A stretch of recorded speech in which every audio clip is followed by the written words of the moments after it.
न्यायों। कनान देश पर इस्राएलियों के अधिकार से लेकर उसमें राजतंत्र की स्थापना के बीच का समय इस्राएली इतिहास का एक बड़ी अराजकता का समय था। न्यायों की पुस्तक में अराजकता के इसी समय में घटी घटनाओं का वर्णन मिलता है। ये घटनाएं इस्राएली जाति के वीरों की महान कार्यों से संबंधित हैं। उन्हें न्याय कहा जाता था। ये न्याय आज की विधि व्यवस्था के न्यायाधीशों के समान ना होकर अधिकतर सेना नायक थे। इनमें से एक प्रसिद्ध न्यायी शिमशोन था, जिसके कार्यों का वर्णन 13 से 16 अध्यायों में मिलता है। इस पुस्तक की महान शिक्षा ये है कि इस्राएल का अस्तित्व परमेश्वर में विश्वास पर आधारित था, जबकि विश्वासघात का परिणाम सदा ही घोर विपत्ति और संकट का कारण रहा था। परंतु सच्चाई इसमें कहीं अधिक है। जिस समय इस्राएली जाति ने परमेश्वर से विश्वासघात किया और घोर संकट उन पर आ पड़ा, उस समय भी परमेश्वर अपने लोगों को बचाने के लिए सदा तैयार था। शर्त ये थी कि वे पश्चाताप करके पुनः उसकी ओर फिर जाएं।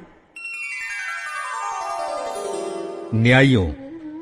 यहूदा और शिमोन गोत्रों द्वारा अदोनी बेजेक का बंदी बनाया जाना। अध्याय 1। यहोशू के मरने के बाद इस्राएलियों ने यहोवा से पूछा, कनानियों के विरुद्ध लड़ने को हमारी ओर से पहले कौन चढ़ाई करेगा? यहोवा ने उत्तर दिया, यहूदा चढ़ाई करेगा। सुनो, मैंने इस देश को उसके हाथ में दे दिया है। तब यहूदा ने अपने भाई शिमोन से कहा, मेरे संग मेरे भाग में आ कि हम कनानियों से लड़ें, और मैं भी तेरे भाग में जाऊंगा। अतः शिमोन उसके संग चला और यहूदा ने चढ़ाई की, और यहोवा ने कनानियों और परिज्जियों को उसके हाथ में कर दिया। तब उन्होंने बेजेक में उनमें से 10,000 पुरुष मार डाले, और बेजेक में अदोनी बेजेक को पाकर वे उससे लड़े और कनानियों और परिज्जियों को मार डाला। परंतु अदोनी बेजेक भागा। तब उन्होंने उसका पीछा करके उसे पकड़ लिया और उसके हाथ पांव के अंगूठे काट डाले। तब अदोनी बेजेक ने कहा, हाथ पांव के अंगूठे काटे हुए 70 राजा मेरी मेज के नीचे टुकड़े बिनते थे। जैसा मैंने किया था वैसा ही बदला परमेश्वर ने मुझे दिया है। तब वे उसे यरूशलेम को ले गए और वहां वो मर गया। यहूदा गोत्र की यरूशलेम और हेब्रोन पर विजय। तब यहूदियों ने यरूशलेम से लड़कर उसे ले लिया और तलवार से उसके निवासियों को मार डाला और नगर को फूंक दिया। और तब यहूदी पहाड़ी देश और दक्षिण देश और नीचे के देश में रहने वाले कनानियों से लड़ने को गए, और यहूदा ने उन कनानियों पर चढ़ाई की जो हेब्रोन में रहते थे। हेब्रोन का नाम पूर्व काल में किर्यतर्बा था। और उन्होंने शेशै, अहीमन और तलमै को मार डाला। ओतनीएल द्वारा दबीर पर विजय। वहां से उसने जाकर दबीर के निवासियों पर चढ़ाई की। दबीर का नाम पूर्व काल में किर्यत सेपेर था। तब कालेब ने कहा, जो किर्यत सेपेर को मार के ले ले, उससे मैं अपनी बेटी अक्सा का विवाह कर दूंगा। इस पर कालेब के छोटे भाई कंजी ओतनीएल ने उसे ले लिया और उसने उससे अपनी बेटी अक्सा का विवाह कर दिया। और जब वह ओतनीएल के पास आई, तब उसने उसको अपने पिता से कुछ भूमि मांगने को उभारा। फिर वह अपने गधे पर से उतरी।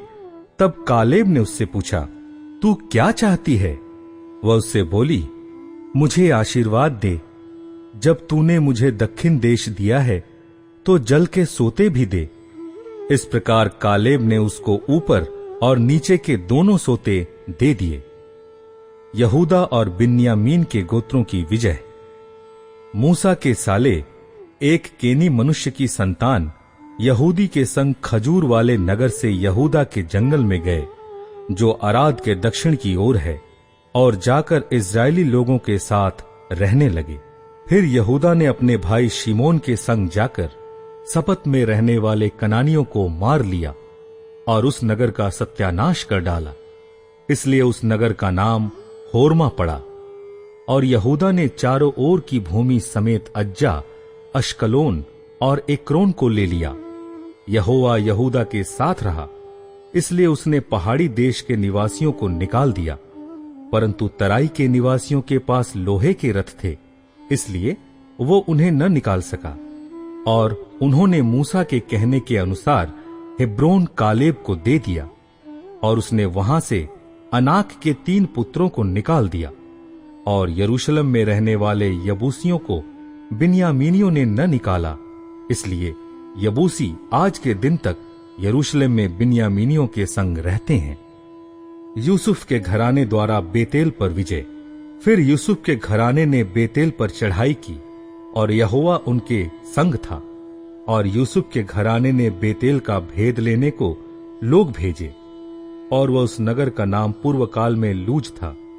और भेदियों ने एक मनुष्य को उस नगर से निकलते हुए देखा, और उससे कहा, नगर में जाने का मार्ग हमें दिखा, और हम तुझ पर दया करेंगे।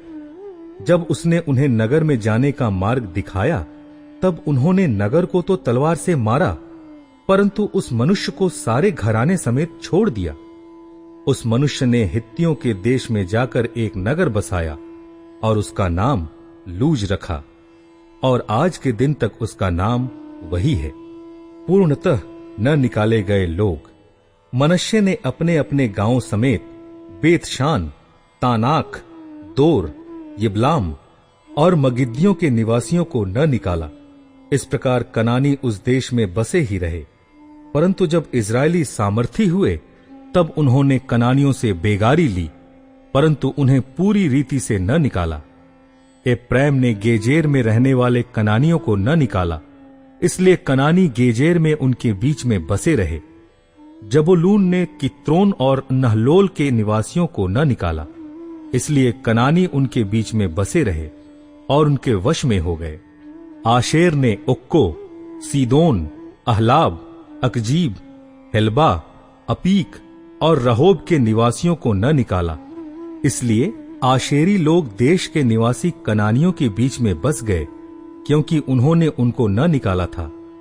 नप्ताली ने बेतशेमेश और बेतनात के निवासियों को न निकाला, परंतु देश के निवासी कनानियों के बीच में बस गए, तो भी बेतशेमेश और बेतनात के लोग उनके वश में हो गए।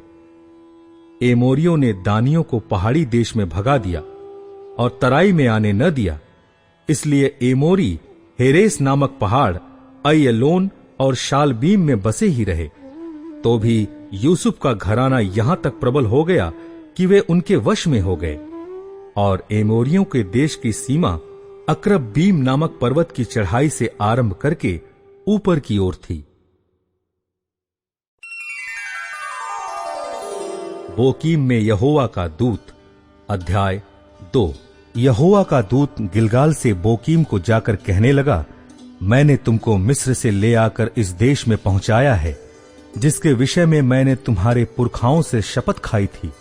और मैंने कहा था, जो वाचा मैंने तुमसे बांधी है उसे मैं कभी न तोड़ूंगा। इसलिए तुम इस देश के निवासियों से वाचा न बांधना, तुम उनकी वेदियों को ढा देना। परंतु तुमने मेरी बात नहीं मानी। तुमने ऐसा क्यों किया है? इसलिए मैं कहता हूं, मैं उन लोगों को तुम्हारे सामने से न निकालूंगा, और वे तुम्हारे पांजर में कांटे और उनके देवता तुम्हारे लिए फंदा ठहरेंगे। जब यहोवा के दूत ने सारे इस्राएलियों से ये बातें कहीं, तब वे लोग चिल्ला चिल्ला कर रोने लगे, और उन्होंने उस स्थान का नाम बोकीम रखा, और वहां उन्होंने यहोवा के लिए बलि चढ़ाई। यहोशू की मृत्यु। जब यहोशू ने लोगों को विदा किया था, तब इजरायली देश को अपने अधिकार में कर लेने के लिए अपने अपने निज भाग पर गए। और यहोशू के जीवन भर और उन वृद्ध लोगों के जीवन भर जो यहोशू के मरने के बाद जीवित रहे और देख चुके थे कि यहोवा ने इजराइल के लिए कैसे कैसे बड़े काम किए हैं, इजरायली लोग यहोवा की सेवा करते रहे। तब यहोवा का दास नून का पुत्र यहोशू 110 वर्ष का होकर मर गया, और उसको तिम्नत थेरेस में, जो एप्रैम के पहाड़ी देश में गाश नामक पहाड़ के उत्तरी ओर है, उसी के भाग में मिट्टी दी गई। और उस पीढ़ी के सब लोग भी अपने अपने पितरों में मिल गए। तब उसके बाद जो दूसरी पीढ़ी हुई, उसके लोग न तो यहोवा को जानते थे और न उस काम को जो उसने इज़राइल के लिए किया था, इज़राइलियों द्वारा यहोवा को त्याग देना। इसलिए इज़राइली वो करने लगे जो यहोवा की दृष्टि में बुरा है और बाल नामक देवताओं की उपासना करने लगे। वे अपने पूर्वजों के परमेश्वर यहोवा को, जो उन्हें मिस्र देश से निकाल लाया था, त्याग कर पराये देवताओं अर्थात आसपास के लोगों के देवताओं की उपासना करने लगे और उन्हें दंडवत किया और यहोवा को रिस दिलाई। ये यहोवा को त्याग कर बाल देवताओं और अश्तोरेत तोरेत देवियों की उपासना करने लगे। इसलिए यहोवा का कोप इज़राइलियों पर भड़क उठा और उसने उनको लुटेरों के हाथ में कर दिया जो उन्हें लूटने लगे, और उसने उनको चारों ओर के शत्रुओं के अधीन कर दिया और वे फिर अपने शत्रुओं के सामने ठहर न सके। जहां कहीं वे बाहर जाते, वहां यहोवा का हाथ उनकी बुराई में लगा रहता था, जैसे यहोवा ने उनसे कहा था, वरन यहोवा ने शपथ भी खाई थी। इस प्रकार वे बड़े संकट में पड़ गए। तो भी यहोवा उनके लिए न्यायी ठहराता था, जो उन्हें लूटने वाले के हाथ से छुड़ाते थे। परंतु वे अपने न्यायियों को भी नहीं मानते थे, वरन वे भी चारिन के समान पराये देवताओं के पीछे चलते और उन्हें दंडवत करते थे। उनके पूर्वज जो यहोवा की आज्ञाएं मानते थे, उनकी उस लीक को उन्होंने शीघ्र ही छोड़ दिया और उनके अनुसार न किया। जब जब यहोवा उनके लिए न्यायी को ठहराता, तब तब वह उस न्यायी के संग रहकर उसके जीवन भर उन्हें शत्रुओं के हाथ से छुड़ाता था, क्योंकि यहोवा उनका कराहना जो अंधेर और उपद्रव करने वालों के कारण होता था, सुनकर दुखी था। परंतु जब न्यायी मर जाता, तब वे फिर पराये देवताओं के पीछे चलकर उनकी उपासना करते और उन्हें दंडवत करके अपने पुरखाओं से अधिक बिगड़ जाते थे और अपने बुरे कामों और हठीली चाल को नहीं छोड़ते थे। इसलिए यहोवा का कोप इज़राइल पर भड़क उठा और उसने कहा, इस जाति ने उस वाचा को जो मैंने उनके पूर्वजों से बांधी थी तोड़ दिया और मेरी बात नहीं मानी।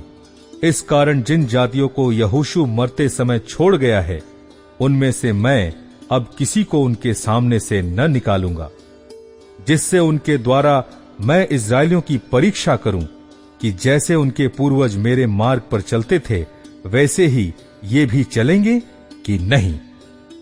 इसलिए यहोवा ने उन जातियों को एकाएक न निकाला, वरन रहने दिया, और उसने उन्हें यहोशू के हाथ में भी न सौंपा था।